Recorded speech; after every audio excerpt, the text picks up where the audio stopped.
પહેલાં તો હું 1.5 દિવસ જે કામ માટે મારું રૂટિંગ હોય છે કે સોમ મંગળ ને બુધ ગાંધીનગર હોય, એમાં 2 દિવસ અમારી સમિતિ આખા ગુજરાત સરકારની જે સમિતિ છે એ સમિતિના ઓડિટ પાડો હોય છે, એટલે દરેક ડિપાર્ટમેન્ટ ઓડિટ દૂર કરવાનું હોય, એમાં અધિકારી ટોપ લેવલનો હોય, એમાં ઘણા બધા કામ થતા હોય.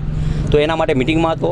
પછી જે અહીંની ભૌગોલિક જે જરૂરિયાત છે, લગભગ કાલે 7 વાગ્યાથી 12 વાગ્યા સુધીમાં કમિશનરશ્રી, કલેક્ટરશ્રી, ડેપ્યુટી કમિશનરશ્રી, ચીફ સેક્રેટરી, મુખ્યમંત્રી સાથે લગભગ 11 વાગ્યા સુધી ફોનમાં જે કામ હતું એ કામ માટે રોકાણ હતું. અને અત્યારે જે કામ અમારા જે કોર્પોરેશન દ્વારા જે ચાલુ કરી દીધું, કલેક્ટર સાહેબ સાથે અમે સર્વે કરવા નીકળીને ક્યાં કરવાનું છે અને જે કામ કરવાનું છે, અત્યારે હું 100% કોર્પોરેશન આવ્યા પછી હું ક્ષમા કરું કે આયોજન કરવું પડે. પૈસા અમારા પાસે અત્યારે 50 કરોડ પડ્યા છે.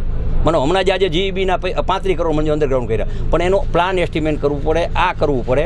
આ રોડ સિંગલ પટ્ટી મંજૂર કર્યો 4 ઇંચનો, હું આવીને કહી ગયો કે ભાઈ આ નથી કરવાનું. એનું 13 કરોડનું ટેન્ડર આનું દેવાઈ ગયું છે. ગયા ગુરુવારે હું આવવાનો હતો ખાતમુહૂર્ત, વરસાદના હિસાબે આવ્યો નહીં. અને અત્યારે હું એમ કહું ઓછો ખર્ચ કરે, બીજી જગ્યાએ જરૂરિયા ઓછું કરે. આનો આવતા વીકમાં જ આનું આપણે ખાતમુહૂર્ત કરવાના છે અને આ રોડનું કામ ચાલુ કરી દેવાના છે. એમાં પ્રોસિજર હોય, કેનાલની મંજૂરી લેવાની હોય, સિંચાઈની લેવાનું, આ બધા કાગળિયા કરવાના હોય.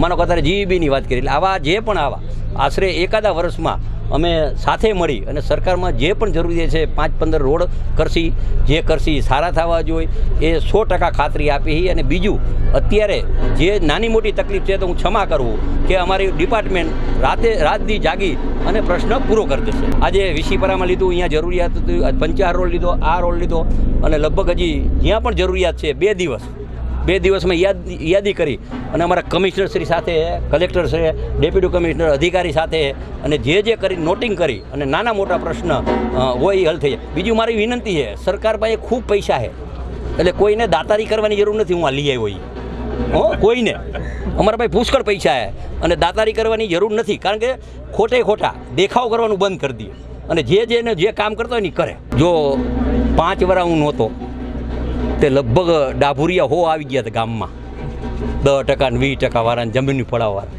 એટલે એ બધા અત્યારે ગુફામાં વહી ગયા છે.